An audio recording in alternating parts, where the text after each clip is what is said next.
ம் இன்னும் மீதியெல்லாம். இன்றைக்கி பார்த்தீங்கன்னா புதுசாக வந்து ஒரு எம்ப்ளாயி ஹையர் பண்ணியிருக்கேன். அந்த எம்ப்ளாயிக்கு எவ்வளோ சேல்ரி வேணும்னு கேட்கலாம். எவ்வளோ ஆரியன் சேல்ரி வேணும்?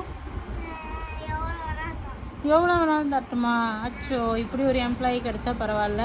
ஆரியனை என்ன சொல்லி கன்வின்ஸ் பண்ணியிருக்கேன்னா, நான் பார்த்தீங்கன்னா நானே எங்கள் அண்ணன்லாம் சம்மர் ஹாலிடேஸ்க்கு வந்து எப்போவுமே ஜாபுக்கு போவோம். ஜாப் இந்த சென்ஸ் எங்கள் ஊரில் ரொம்ப ஃபேமஸ் வந்து டெக்ஸ்டைல்.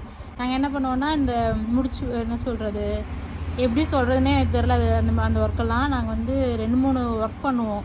தலைவாணிக்கு பட்டன்ஸ் வைக்கிறது, அதுக்கப்புறம் நாட் போடுறது, முடிச்சு போடுறது, அது என்னன்னு சொல்லுவாங்கன்னு தெரில இப்போது.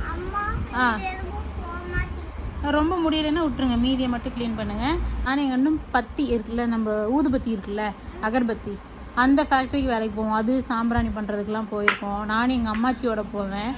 ஸோ இந்த மாதிரி போயிட்டு அந்த அலவன்ஸ் வந்து வீட்டிலலாம் கேட்க மாட்டாங்க. நானும் எங்கள் அண்ணனும் நாங்கள் ஏதாவது புக்ஸ் வாங்குறதுக்கு, நோட்ஸ் வாங்குறதுக்கு, அந்த மாதிரி எங்கள் பர்சனல் யூஸ்க்கு யூஸ் பண்ணிக்குவோம். அது மாதிரி ஆரியன்ட்ட சொல்லி நான் எனக்கு கன்வின்ஸ் பண்ணியிருக்கேன். இன்றைக்கி வந்து நீங்கள் ஏர்ன் பண்ணுற மணி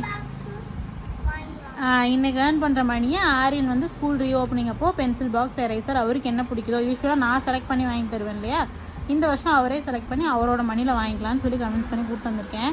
முடிஞ்சால் இந்த மாதிரி டெய்லி கூப்பிட்டு வந்துடலான்னு பார்க்குறேன். டெய்லி வந்துடுறியா? இது பெஸ்ட்டு கிட் எவர்.